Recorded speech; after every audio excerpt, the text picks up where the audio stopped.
Hello and welcome back to the Limitless Podcast. This is Deanna Herrin, your host. Thank you for being here. And I'm so honored to be with you on this Tuesday. I have an amazing guest with me, someone who has been a part of my life for the last 16 years, who I love and adore so much. We have such a special relationship, and I wanted to share her with you. This woman is, when I think of Annique Dean, I think of a woman who has this innate ability to build such a beautiful family community. But a woman who has so much spunk and so much fire that she is able to build a very successful business on the side as well. And so I have looked up to her for so many years and adore and love her so much. And she has recently become a certified parenting coach and educator. And I'm super interested in that, Annique. I'm interested for you to share that with our audience because I think so many of us struggle when it comes to parenting, but specifically, just there's really no rules out there on how we are to do that. And so it's like we are just, going by what we were taught. And sometimes that wasn't so good. And so I love the fact that you are in the field of you really want to educate people on how to parent and parent well. And that's really something that I've seen in you for 16 years. So thank you for being here. I'm honored to have you. And I would love for you to share a little bit more about your precious family and how you got where you are today. Well, I'm so excited to be here. This is like a total honor. And you're one of my favorite people. So I'm looking forward to this conversation. I live up in Canada, in Saskatoon, Saskatchewan, with my husband Brent and our 5 kids. I I always knew I was going to have a big family. Like at 4 years old, I wanted to be a mama. But I never expected five. And I have 4 boys, 1 girl. They are all teenagers now. And it's just gone by so fast. I when we first met, we were introduced to each other through a wellness business years and years and years ago. And I started with, I was pregnant with our twins. And that's kind of where I got into building a business alongside being a mom. And now I was a school teacher. I was raised by 2 teachers. You talk about this parenting thing we all are kind of trying to stumble through and figure out in life. A lot of times it's from what we've learned, and that's from our parents. And I was very fortunate. I was raised by a kindergarten teacher and a school counselor. My dad was a teacher and then got his master's and became a counselor. So I had amazing role models growing up. So parenting, I feel like, just felt natural to me. I always loved working with kids. And then I became a mom, and then I was working and I was away from the kids. And I knew that when I was done having kids, my plan was that I would be home. I had married a very cute Canadian hockey player, and he happened to have some life goals, which was thankful because we met when we were very young. And so I was like, he's going to be a really successful accountant, and I was going to be happy to be at home taking care of kids until they were kind of school age. And then I thought I'd go back to teach. And I came across a great business that fit so that I could have both. And I never realized until that point the importance of having something for me outside of being a mom. Passion and we're multifaceted beings, and I think there's so much to offer our children when we also have something for ourselves. So that's a little bit about my background that's led me to now. My kids are older, so my kids are now almost 15 is my baby, which is crazy. And then my twins are 17, 19, and almost 22. And so as the kids have gotten older, I've also had more time for me. And again, that's stirring in me to expand and grow and getting curious about what else is there. I turned 50 this summer. And so in the last few years, I've really gotten into leaning into getting educated in parent coaching and education space, on top of my education degree that I already had. And that's led me to now. Yeah, so beautiful. Yeah, so I remember when we first met, you had just had the twins. I mean, they were babies, and just watching you parent throughout the years and just always with so much joy. You know, everything about you was just filled with so much joy. You had joy in your business, you had joy in your family. And I think that attitude and the way that you have created your family environment, because we as women are the emotional stability, we are the ones that create the family environment. And you've done such a beautiful, beautiful job with that. And you have had I've watched you have your boundaries. I've watched you, create discipline when discipline was needed. And it was so beautiful for me to actually witness that in you. And now your kids are older. I would love for you to share, like, maybe one or two stories of like I can think of a great parenting story that you shared with me, but one or two stories of just great parenting, just to give people like just a little taste of some things that you have walked through on your personal journey. Oh man. Well, there's so many. I mean, I think my kids growing up in a household where I was running a business from home and raising them along the side, I did, they did learn boundaries and very early and expectations and respecting each other and each other's space and boundaries. I'm trying to think of a specific story. You need to hint at me what story you were thinking of. Well, the story that I was thinking of is something that you told me very recently with one of your teens, Mhm. and there was a little bit of an expectation that you needed to pick up what you were doing and take them to school, and I think they had slept in a little late.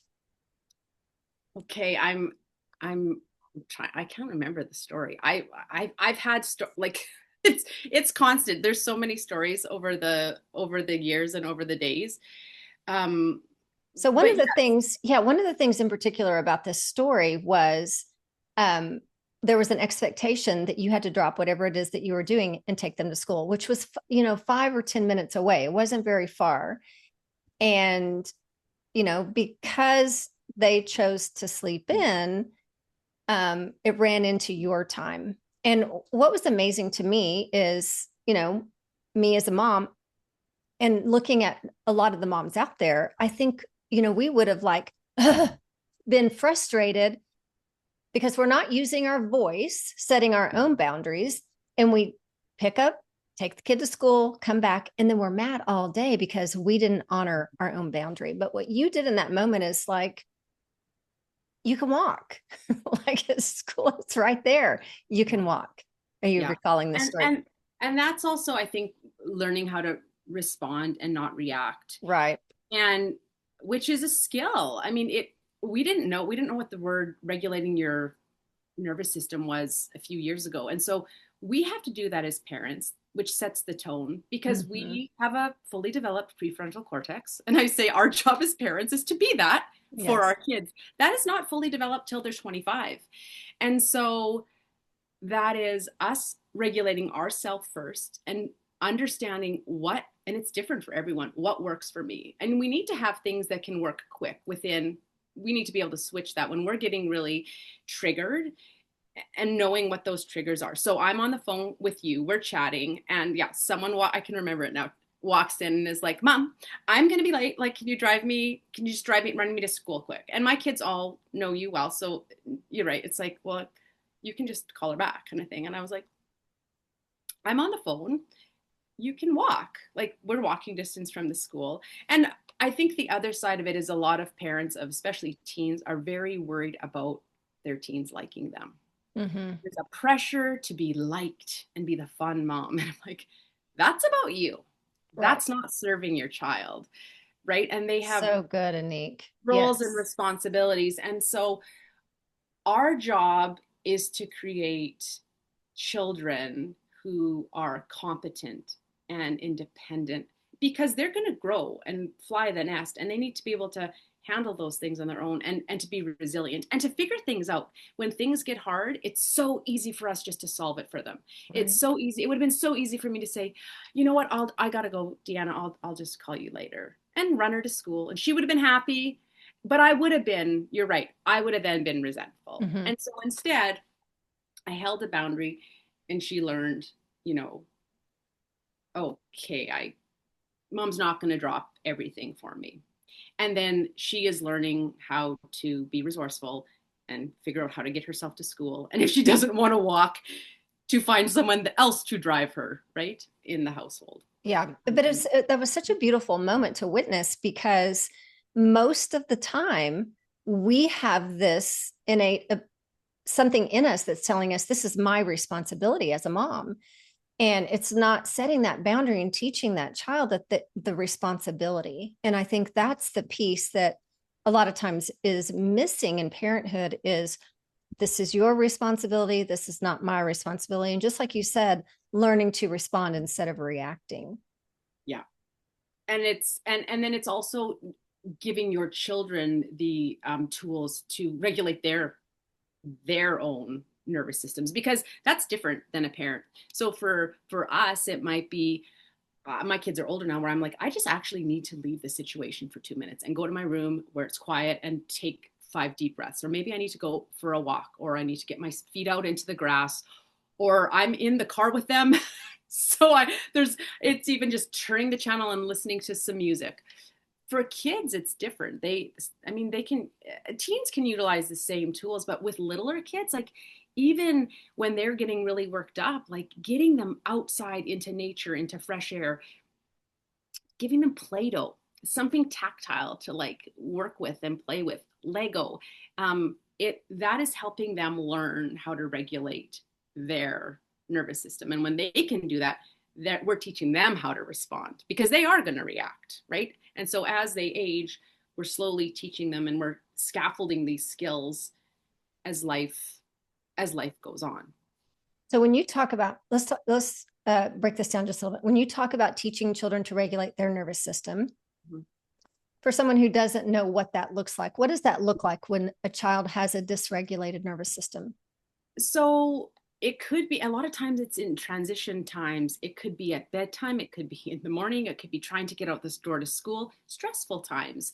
And that's when we'll see tantrums. That's when we'll see them like flailing around, frustrated. They're learning so many things mentally, emotionally, but physically as well. So I remember my one son, oh my gosh, he would get so frustrated, like just putting on his socks, and he would just get into a pickle, or getting his seatbelt. He would get so frustrated so quick.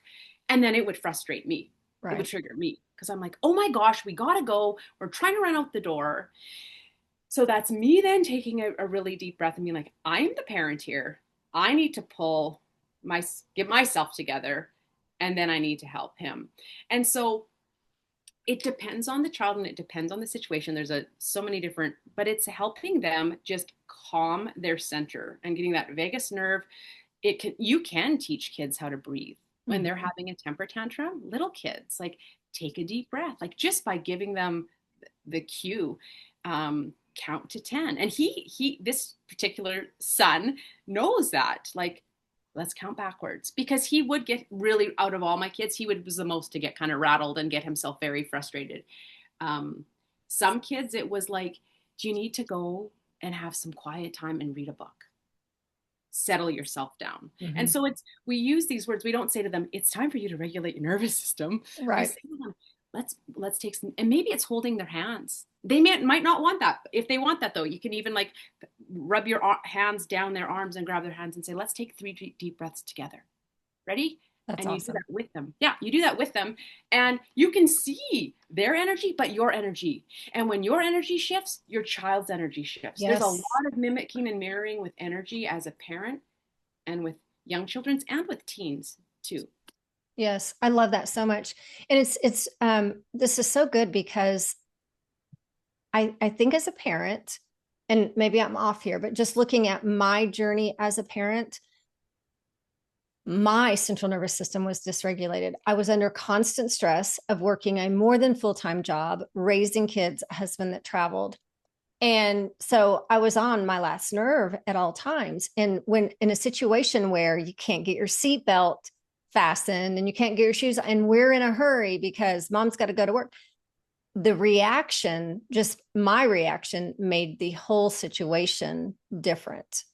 And much more elevated. Now, as a grandparent, we've settled a little bit. We've relaxed a little bit. And I can see the difference in the way of how I respond to my grandchildren as opposed to how I reacted to my children. Yeah. Well, and you also have those skills, right? Mm-hmm. You Yeah. know how to, Yes, for sure. you're very in tune, you know how to calm yourself.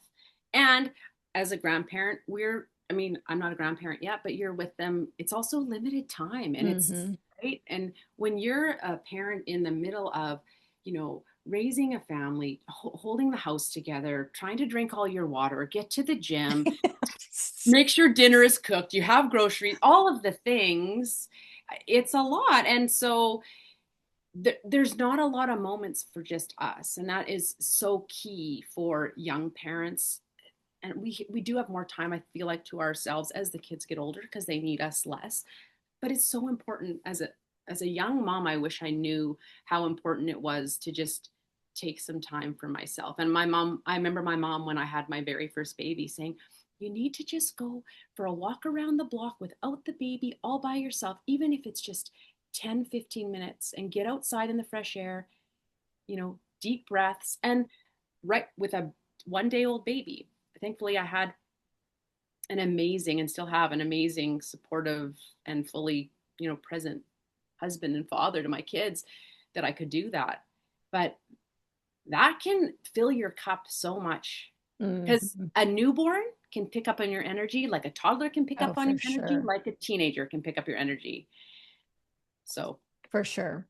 So when you coach and you teach, what is one of your favorite things to coach and teach when it comes you to know, parenting? I think I think the key, if one on one, and just if it's like there's some people who are like, I just need to talk things through with you, and we can do that in an hour and I can listen and give you some kind of nuggets. But the most the biggest impact you're going to have is when we do it, when we have a good chunk of sessions together, like 5, 6, 7 sessions together, and we really dig into the parent discovering first their strengths Mm-hmm. and their kids' strengths, because we don't think about that. And it's interesting to me how difficult that is for women to share their strengths. And so I help them get really clear on their strengths and then really clear also on their values. Mm. And my philosophy, and it always has been since I had my very first son and he was just a baby, is parenting with the end in mind. And so purposeful parenting means we are looking at where do we want these children to be when they're 18? And then the things I'm doing and the decisions I'm making as a leader, being a parent, I'm leading in my house just as I am in business. The choices I'm making and how I'm responding and the the rules and the expectations and that I'm teaching my kids and the modeling and the all the values that I want to share with them. When I'm clear on what my values are and our family values are, it's very easy to decide then how I'm going to respond in a situation. Because at the end of the day, with that, I always say to my oldest son, I'm like, you're kind of like the guinea pig. I'm learning to be a mom through you, right? I'm Right. like, I've never had a 22-year-old. I'm about to have a 22-year-old. By the time I get to my youngest, I'm like, I've already done this 4 times. And you kind of, it's a different type of parenting. So I love helping parents get really clear on their values and their strengths. And then from there, I can offer some tools and suggestions and strategies, but at the end of the day, no one knows their kids like the mom or the dad, like the Right. parent. So I'm like, there's this, and this you could do. What? And helping them get really in tune with their own parenting intuition, because we all have that. I mean, we're born with that, and then it's learning how to navigate what aligns and feels right for our family and our values and where we want to head, and then taking from the things I've suggested, being like, you know what, I'm going to try this one, feels good to me. I think what I'm going to do is I'm going to give him options after school, like, choices, whatever it is. I mean, I give lots of different, so many different strategies and tools to offer. Yeah, tapping into intuition, period, is something that is so invaluable, Yes. because I coach women in marriage and women in business as well. And being able to know intuitively what your next steps are is invaluable, because when you know that inner knowing, there's no question mark. And that question mark is what keeps us guessing. Am I doing it right? Am I on the right road? Am I doing, and so tapping into that is invaluable. So regardless of if it's parenting, business, marriage, we need to know that inner voice Yeah. of That wisdom. inner parenting compass. And so when you're really clear on your goal, not your goal, sorry, your values, that's kind of where it's your beacon, it's your lighthouse.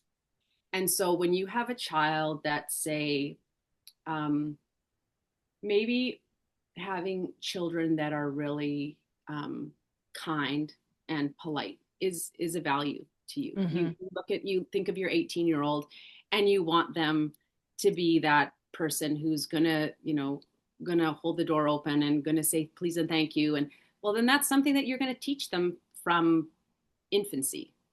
And so but everyone has different values. And most people, we really, if we did a big brainstorm, most people have the same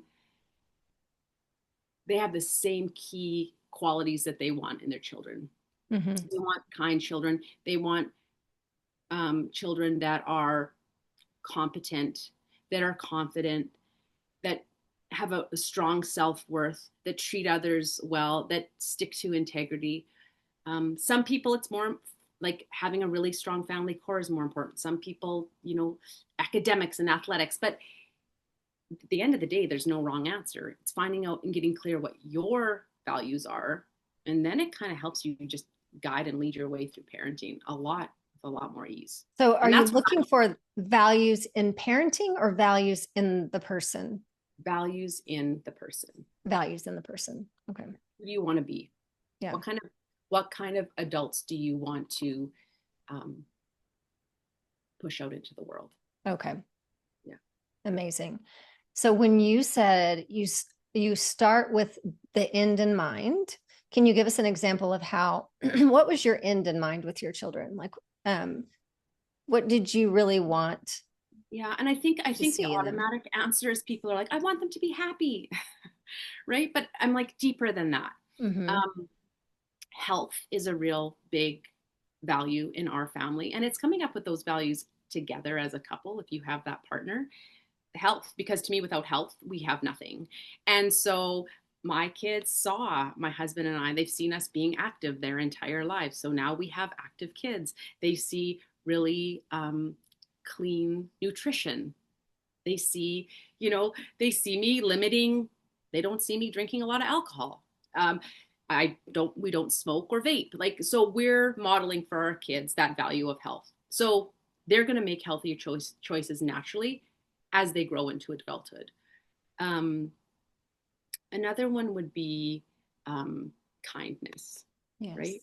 And how we treat others, and that deeper caring where you don't always have to like everyone. You don't always have to be friends with everyone, but you need to be kind to everyone. And on the flip side of that, I mean, I have 4 boys and 1 girl. And so with girls, we can see a lot of, and I was this that the people pleaser, wanting everyone to like me, also being kind, but also having that confidence and integrity to stand up for what is right and when to stand up when someone is being mistreated and not to get walked over. So that's that's a slippery slope, how to treat your kid, how to be super kind, but also stand up for what is right and stand up for themselves and not get walked over, right? Yeah. Because then you are like, oh, I'm not being kind. It's like, well, yeah, but it's not okay for, Tommy to just bulldoze you over every day on the playground. It's okay for you to say, you can't treat me that way. That's not okay. Those were big, big years of navigating. I feel like that's kind of grade 1 when they're on the playground and they're meeting those first little friends and, oh gosh, we just want to swoop in and fix. Like, that's a big thing. And that's so hard to not just go fix. And then with teenagers, I've dealt with it with my teens, with friendships, and we can't always fix everything. Yeah. And if we start fixing immediately, we have to stop the fixing when they're little and give them the tools and strategies, how they can handle, how they can be great communicators, how they can stand up for themselves, how they can still be kind, how they can advocate for the kids that are getting mistreated, and maybe that's them. they're hard skills to teach. Doesn't mean it's easy, but that's what builds resilience. And I think if you can have resilient children and young adults, especially in our modern day, resilience is key. Because if kids have everything done for them, and if they're not ever allowed to fall down, and if they're not ever allowed to stumble or fail, we fail forward. That's where the biggest gifts of learning are. And Mm-hmm. as parents, it's so hard. And I see that so much in our modern world, where we have a lot of swooping in and we have a lot of overprotecting, and we, children need to fall down on the playground. They need to run and tumble. That's physically, developmentally how we grow physically, and that also then is how we grow, our brain develops as well. And so there needs to be a little bit of risk, physical risk in children's play and and on the playground. That's where they learn how to communicate. And with their siblings, I always get questions about siblings and fighting, and I'm like, that's the safest place for them to have a disagreement. That's the safest place for them to have a fight, is with that sibling. So for me with siblings, I tried to stay uninvolved as long as I possibly could, because that's where they're going to have such rich learning, and in a really safe, and it's the people who are going to love them forever. They might not like each other for certain years, but I mean, that's your safest place to learn those skills. So what do you teach your children? Like, how do they navigate that conversation? Like in the playground, you were saying, Mm-hmm. you can't treat me that way. Or Mm-hmm. what are some of the things that you taught your children early on? I'm sure that they've carried on into teen Mm-hmm. years Mm-hmm. that would be helpful to the moms that are listening on teaching their children. Like we have to teach them to stick up for themselves. Yeah. And what are some of the things that you recommend? Well, it's interesting because I remember, and it's happened with every single one of my kids, where there's been someone that's been mean to them, and that mom, that you're just like, well, this is what you should say. No, we don't want to like give them ammunition now to go back and be cruel and mean. So what I remember with one of my kids, him coming home and like, they're not playing with me on the playground, da, da, da. And finally I just said to him, I'm like, well, do you want to play with someone who doesn't want to play with you? If Jimmy doesn't want to play with you, there's 20 other kids in your class. Go find someone else to play with. So that's the one thing where we also then, because what I have seen a ton as a mom who had and my kids were born in over a 6-year span. So I was in deep at the elementary school. I feel like I knew everything that was going on. And there were moms that just so forced friendships. And I'm like, that's like, your kid is not playing with my kid. I want them to be friends. And so it's like, well, my kid can be kind, but they don't have to be best friends with your child. And so that is not teaching that child how to then go, okay, that's where the natural, like when you look natural consequences of a playground, of when, little Billy's out on the playground and he's being a bit of a turd, and someone else does push him back or is like, you're not coming to play with us today. Billy learns, oh, I maybe shouldn't behave that way, right? That's the natural learning. But when we have parents so involved and wanting to, fix it, even teachers, we need to give kids more space. We overprotect them in the real world, and we underprotect them in the online world, right? It's so to keep kids quiet, we throw a screen in front of them, we give them a movie, where it's like, because it's easier. It's hard to see your kid uncomfortable and to navigate and fumble through those things and then learn huge social skills through those situations. So that's where I'd have those conversations. And then also saying to them, well, what did you do? Like, let's look at it from the other kid's point of view, and who else could you play with? I love that too, because you're not forcing them to look at this one person who doesn't want to play with me. You help them see, but there's 20 more over here. Why are we looking at the one? Yeah. And we see that so much in high school, right? It's like that there's certain people they just want to be friends with so bad. I'm like, kids need like a couple really great friends to be Mm-hmm. really well adjusted. And they need one really strong adult that loves them, whether that is a parent or a caregiver, or it doesn't even like, that's all they need to help them get through those childhood and teen years, which is really amazing to think about. You need one strong, loving advocate. Yes. Yep. So many good nuggets. Any final example that you can share when it comes to parenting? Something that you see most frequently as you're educating parents?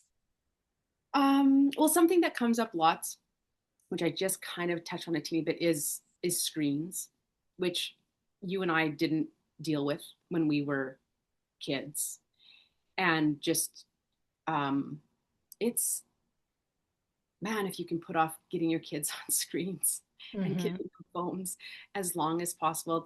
The studies and the science behind it are staggering on their brain development and their communication skills, their social development, peer development. So I see a lot of that, and I get a lot of questions around that, um, and what to do about it. What everyone like, you know, everyone else is getting a phone, or everyone else has like, and you'll hear that especially from teens and tweens. Well, everyone Mm-hmm. else, and to me, I'm like, that is the biggest red flag for me as a mom. I'm like, your teens, your tweens, their job is to push up against you. And your job is to give a boundary, and their job is to keep pushing until they find where that boundary is. And you Mm-hmm. may set a boundary, but they will keep pushing to find where the real boundary is. Yes. And so setting those boundaries and being okay, I think the biggest piece of advice I can think of is we have to set aside worrying about our kids liking us. And this was something as a very young teacher. I taught grade 7 in a high school. I mean, that is 12 and 13-year-old kids. And I was young, and oh my gosh, I wanted the kids. You go in, you just want your kids to love you. But I was like, my job is not for those kids to like me. My job is to teach them academics and how to be really amazing humans. Because as a teacher, you're not just going in and teaching them math and reading, you're teaching them social skills and how to be a good human. And I said, and it's a bonus then if they do like me. And what I found is going in and setting really clear boundaries and expectations. My grade 7s knew where the line was. They loved me, Yes. because what your kids want to feel loved or be loved and feel safe. And setting boundaries and clear expectations with consistency is exactly how you make kids feel safe and secure in a Yes. classroom or at home. And so what I see so much with tweens and teens, and it comes to phones, then it comes to alcohol and parties, and our job is to be their prefrontal cortex, because that is your front of your brain, which is impulse control. It is decision making, and their job is to explore the world and discover things. We're there to protect them, and we need to let them make mistakes, but there's some, pretty big mistakes that we don't want them to make. And so when we worry about whether they're going to like us or not, and whether we worry about whether they're going to like us saying, no, you can't go to the party, they're going to be upset. They might be mad. They might even tell you that you're the worst mom and that they Mm-hmm. hate you. That's okay. They don't mean it. Our job is to, like I said, keep them safe and secure and show them that they're loved. And sometimes setting those boundaries, like it's necessary and it's needed. Mm-hmm. Um, and so as a parent, yeah, and it's not always easy. I mean, oh my gosh, it's so hard. Because you feel they are slipping away, because that's what they're supposed to do developmentally. Your kids as teens, they're kind of supposed to do things that annoy you, and you start to dislike them, and they feel the same, because they're supposed to move out and leave the nest. That's what those teen years are for. And so that's all normal. And I think sometimes when parents realize that, like, that's normal developmental stuff. It's supposed to happen. But it doesn't mean that you say, oh my gosh, yes, you can go to the party. Here's a 6-pack of booze. and just give them everything. Because Yeah, that's they absolutely need not those going to make them boundaries and they happy. need you to keep your word. And It that's what keeps makes them feel them. safe. Yeah. Yeah, it makes them feel safe. It makes them feel Yeah. secure, and they know they can count on you. Yes. And the other thing is that I would say to my teens is I'm like, if you ever need an out, you can always blame it on me. Oh my gosh. Do you know my mom? She will kill me if I do that. And then some of the kids are like, I do know your mom, Yeah. right? It's like, and the funny thing is those kids though, they there's a respect there. Right. It's a mutual respect because it's also then, and it's so hard because it's this give and take where there are times where they get older and you do have to give them a little bit more leeway, but they are looking for that boundary, and that Yes. does make them feel safe. So Yes. we're there to be their mom first and for them to like us next. When people say to me, it's a pet peeve of mine when people call their kids their bestie. I'm like, it's not your job. It's very different relationship. You and I, the things that we'll talk about as friends is very different. I'm very close with my 17-year-old, but there's places I will not go with her in conversation that I will go with an adult friend, right? Even Right. with my own mom. My mom Right. is probably the closest human aside from my husband that I have in the female human in the world.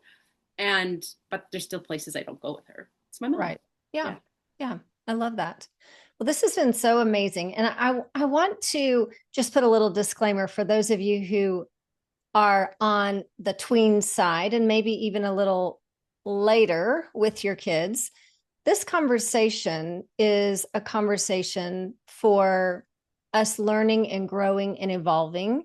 And this is in no way to shame, guilt, or make ourselves feel bad for what we didn't know how to do in the early stages. And I love this conversation though, because it is really going to help, so many women moving forward, like have the tools and the skills. We did not have those.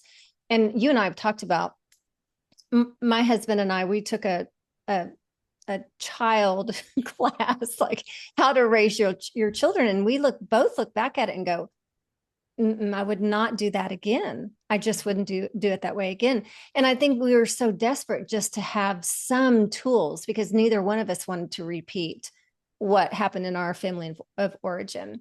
So this is such a beautiful conversation. And I'm so excited for your journey because just watching you as a parent, this is like such a natural evolution for you and where you need to be and the gifts that you bring to this world. So thank you so much for sharing it with us today. I would love for you to tell people how they can reach you. How can they get in touch with you? You can check out my website, which is just my name, anniquedean.com. So I don't have an easy name, I guess. ANNIQUEDEAN .com. And on Instagram, it's anniquedean.mama5. Mom of Both five. of those places are where I Yeah, hang out the most. Yeah. very good. Very good. All right, ladies. Well, thank you so much for joining us. And as always, it's just a pleasure to be with you. God bless you. And I'll see you next week. Bye, everyone.